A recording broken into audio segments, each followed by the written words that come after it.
They're going to destroy the film anyway. So let me destroy it. Martin Scorsese never rants, never posts, and never explains. He just stops calling. And the actors who vanished from his world, the last one on this list, almost changed movie history. He doesn't raise his voice. He doesn't feud in public.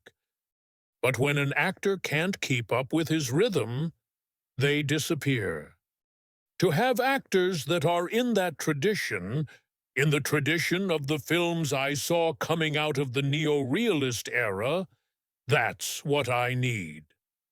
Martin Scorsese built his career on performance. Taxi Driver, Goodfellas, The Departed. But not every actor survives his process. He's worked with De Niro, DiCaprio, Pesci, again and again. But for a few, something broke. A clash in method or tone or trust. And once Scorsese walks away, he doesn't return. He never trashes them publicly. But his silence? That says everything. Here are 5 actors Martin Scorsese reportedly distanced himself from, and why he never called them back. Number 1. Mark Wahlberg. Working with Scorsese is supposed to be a privilege. For Wahlberg on The Departed, it was complicated. He was cast as Dignam, intense, fast-talking, explosive. But when he arrived to set with hair extensions left over from another movie, Marty noticed. Wahlberg later admitted, "Marty was pissed. He told me to cut it, and I said, I don't give a F." That set the tone. Tension grew, not just over hair, but discipline. Wahlberg wanted to push back. Scorsese doesn't like pushback. Wahlberg: "I wasn't even sure I wanted to do the movie. My agent told Marty I was committed. I wasn't." Despite the friction, the film exploded. Oscar wins. Wahlberg's only Academy nomination. But that was it. No reunion, no callbacks, just silence. Years later, Wahlberg said he understood it. He wasn't mad, but in Scorsese's world, even minor resistance can burn a bridge. Wahlberg delivered in the moment, but that moment never led to more. Number 2. James Caan.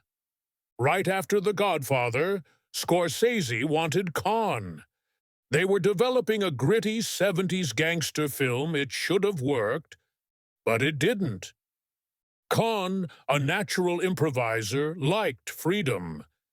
Scorsese? He's a technician. Every gesture timed, every scene blocked. They clashed. One producer said, "Caan kept rewriting lines. Scorsese kept correcting him. Eventually, it stopped working." The project stalled. Then it vanished. Caan walked off. Scorsese didn't follow. They never worked together again. Caan later said, "It just didn't click. I was more instinct. Marty was more plan. No feud, no scandal, just a total creative mismatch." And in Scorsese's world, that might be worse than drama. It's artistic silence. Once the energy feels wrong, he moves on. Number 3, Julia Roberts. At the height of her fame, Julia Roberts was in early talks for The Age of Innocence. Scorsese considered her for the role of Ellen Olenska. It could have been huge, but it never made it to camera. Roberts, used to improv heavy, emotionally fluid films didn't mesh with the rigid style Scorsese needed for a 19th century period drama.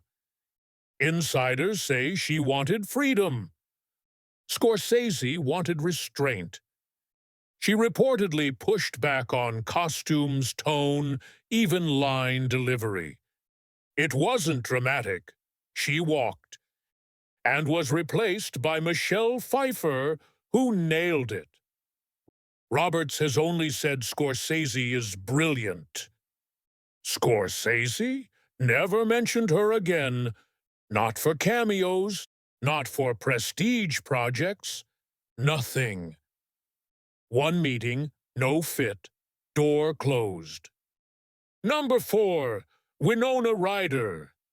Unlike Roberts, Ryder made it all the way to the screen. She starred in The Age of Innocence as May Welland, a character of quiet repression. But Ryder wasn't used to that kind of role. She later admitted, "I didn't fully understand May.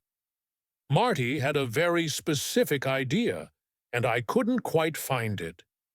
She did her job. The performance worked, but something was off. She wasn't part of the big press run. No joint interviews, no future collaboration. Ryder was young, electric, a little unpredictable. Scorsese needed precision, especially in a delicate film like Age of Innocence. No bad blood, no shade. Just a feeling that this would be a one-time thing. And it was. Number 5, Jim Carrey. This is the one no one expected. Jim Carrey was nearly cast as Howard Hughes in Scorsese's The Aviator. It would have been his pivot into prestige drama, but it never happened. Carrey dove in early, researching, prepping, growing his hair. But Scorsese got nervous. Carrey's energy was chaotic. His need to improvise didn't match the script's tight control. Scorsese said, "This tone can't survive ad-libbing." He replaced Carrey with DiCaprio. Carrey was heartbroken. He respected Marty. He just wasn't invited back. Ever. Not even for cameos. And with Scorsese, that's everything. No feud. No tabloid headline. Just a quiet no. Martin Scorsese doesn't ghost actors. He just closes the door. No screaming. No scandals. He simply stops writing their names into his scripts. Some directors leave room for second chances. Scorsese leaves none.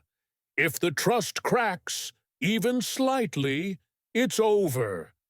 For the actors left out, it's not always personal.